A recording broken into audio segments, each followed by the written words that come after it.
a badge of darkness. I'd never been in trouble before.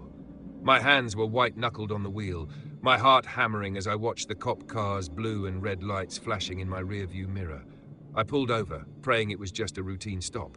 Maybe I'd been speeding, maybe my taillight was out. Anything but what I feared it might be. The officer took his time getting out of the cruiser, walking slowly as if savoring each step. I caught a glimpse of his face as he stopped by my window, a weathered face with cold, unblinking eyes that seemed to look straight through me. He tapped on the glass with one finger, his nails longer than I expected. "License and registration," he said, his voice like gravel. I fumbled to hand over my documents, keeping my eyes down. Something about him made my skin crawl. He glanced over the papers, his expression unreadable, then leaned in closer. "You know why I pulled you over, don't you?" No, sir," I stammered, feeling the air grow heavy around us. A slow, twisted smile spread across his face. "It's dangerous out here at night, especially for someone like you. Lots of bad things happen when no one's watching." My stomach dropped, and I could feel a bead of sweat trickle down my temple. I forced myself to meet his gaze, hoping he'd just hand back my documents and leave. But the look in his eyes was anything but friendly. "Step out of the car," he ordered. I hesitated, but something in his gaze dared me to refuse. I opened the door slowly and stepped out, feeling the chill of the night air on my skin.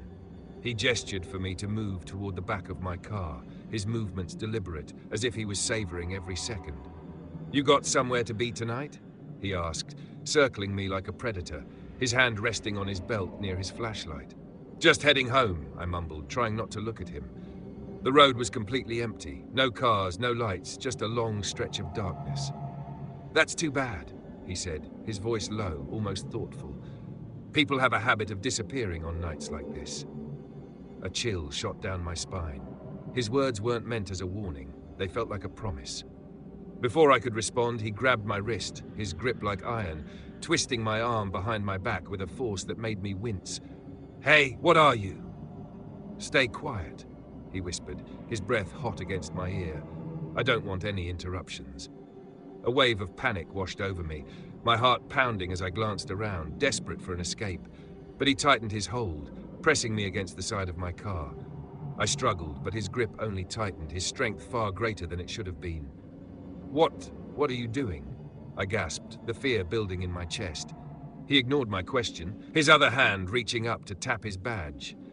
A dark, tarnished thing that looked nothing like the standard issue I'd seen before. It glimmered in the moonlight, an eerie sheen that seemed to absorb the light around it. "Don't look at me like that," he sneered, his voice taking on a cold, mocking tone. "You think I'm just here to protect and serve?" I swallowed hard, my mind racing.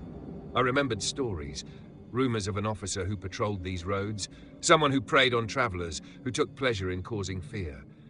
But that was just a myth, a ghost story people told to scare each other, right? He pressed closer, his face inches from mine, his eyes hollow, filled with something dark and twisted. "People like you don't make it home," he whispered, the words dripping with malice. Summoning every ounce of courage I had, I twisted my body, managing to pull free from his grip. Without a second thought, I bolted, running down the road as fast as my legs would carry me, my lungs burning with every breath. Behind me, I could hear his slow, steady footsteps, almost leisurely, as if he knew I'd never get away. The road stretched on, endless and dark, and no matter how fast I ran, his footsteps were always right behind me, closing in. Desperate, I turned off the road, stumbling into the trees, hoping the darkness would hide me. I crouched low, trying to control my breathing, listening as his footsteps grew louder, closer, until I could feel his presence nearby. "Where are you hiding?" he called, his voice dripping with amusement. "You can't run from me. Not out here." I stifled a whimper, pressing myself deeper into the shadows. My phone was back in the car, and there was no one around for miles.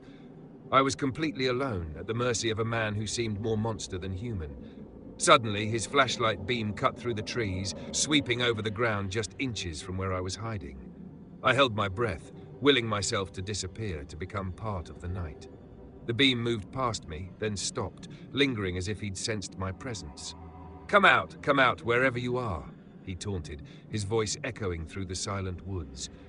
My heart thundered in my chest as I slowly began to edge backward, my eyes darting for any possible escape.